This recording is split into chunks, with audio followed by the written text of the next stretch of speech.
and it tastes very similar to honey. It's delicious stuff. I will warn you, if you're gonna eat it,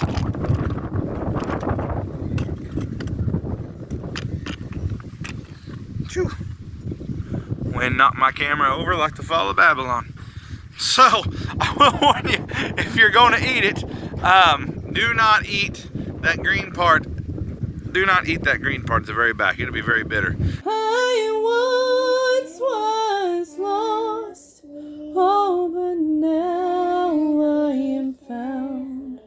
Was blind, but now I see. Welcome to Built on Faith Homestead, or Leaving Egypt, depending on which video platform you're watching this on, which is something I actually want to talk about. Obviously, we haven't been on YouTube in a while. I got kicked off of YouTube. They gave me a community strike for supposedly spreading medical misinformation. If you'd like to see that video, I did go ahead and post it on Rumble. It's called GMO Humans. This video got me a strike on YouTube, something very similar to that. Go look us up on Rumble. Down below in the description box, I will have a link to our Rumble channel. I will also have a link to our newly made Facebook page called Built on Faith Homestead. Follow us and like us and all that kind of stuff there if you enjoy what you find on YouTube that we put out.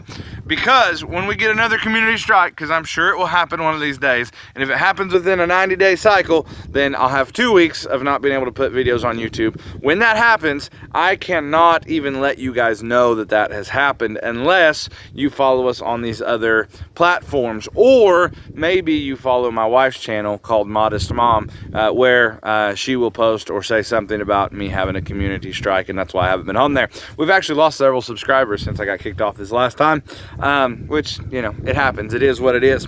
Obviously, since then, we've had banking collapses and all those kinds of things. And I want to start off by saying this. If you are not spiritually prepared for what is to come, no other preparedness is going to help you, right? I don't care how, bunkers and self-sufficient and money and gold and what's gold going to do for you anyway. You can't eat it, right? All this kind of stuff. None of that is really going to do anything for you if you are not prepared to stand before God. Meaning, if you have not been saved and doing the best you can to walk in the ways of the Lord, ain't a lick of this going to do you any good.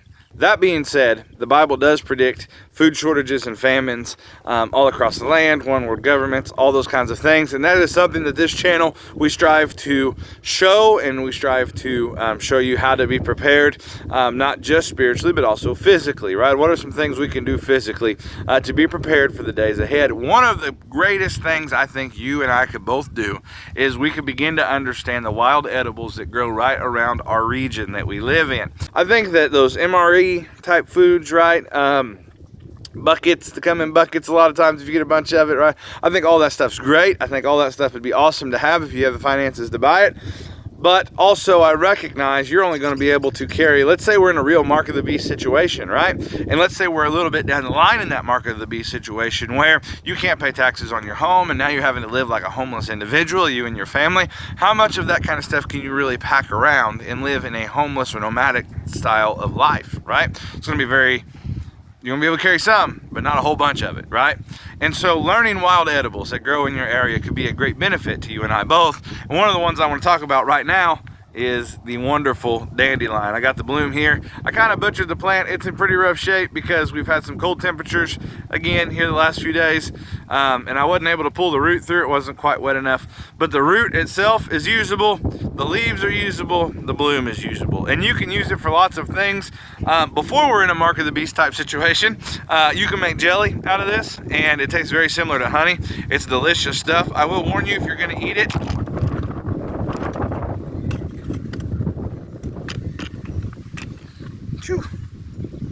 wind knocked my camera over like the fall of Babylon. So I will warn you, if you're going to eat it, do not eat that green part. Do not eat that green part at the very back. It'll be very bitter. But the bloom itself, the flower itself, it's delicious. It's very sweet, very honey-esque, right? Goes great in a salad. Just add a little bit of a sweet note in a salad. And if you're in a mark of the beast situation, it would definitely be nice, because you might remember you're not going to have sugar and that kind of stuff. A little bit of flavor goes a long ways. Boost morale and those kinds of things. there was a time, I found an old article, and I haven't been able to find it since, but there used to be an old article that I had read, that I'd come across, that talked about, years ago, people would actually plant dandelion in their yard because they understood how beneficial it is to their food system. And really, it is quite good. So, you can eat the bloom, make your fingers yellow. You can also eat the greens. And like I said, the greens here are in pretty rough shape. I'm gonna try to find one that's not too bad. This one's not too bad. So you can eat the greens. Learn to recognize the greens without the bloom. So go out, find them when they're blooming, and then learn to recognize the green without the bloom, because a majority of their life is spent with no flower on it. But the greens are delicious. Very flavorful type salad. They get very big, they'll get real bitter. You can also make teas out of them. You can do all kinds of stuff with just a dandelion. Now, you may be thinking to yourself, I cannot sustain seriously my entire life on a dandelion. No, you cannot. That is correct. But if you can use it as a substitute and start building layer upon layer of wild edibles. I was looking today trying to find the best ways to get tannin out of acorn, the most efficient ways, right? To get tannin out of acorns, because once again, in the area that I live, oak trees are everywhere, right? They're very thick. I say everywhere, they're not behind me, are they, right? Because this has all been cleared over the years for cattle land. But if I turned the camera around, what you would see on the other side of this field is trees as far as your eye can see, and those are mostly oak trees, right?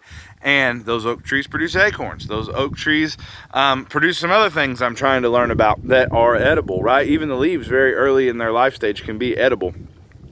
They also produce a sap that is edible. And so there's lots of things a person can do to start learning now the wild edibles in their area. And one of these days, it may just save your life. We appreciate you guys watching, and we'll catch you next time.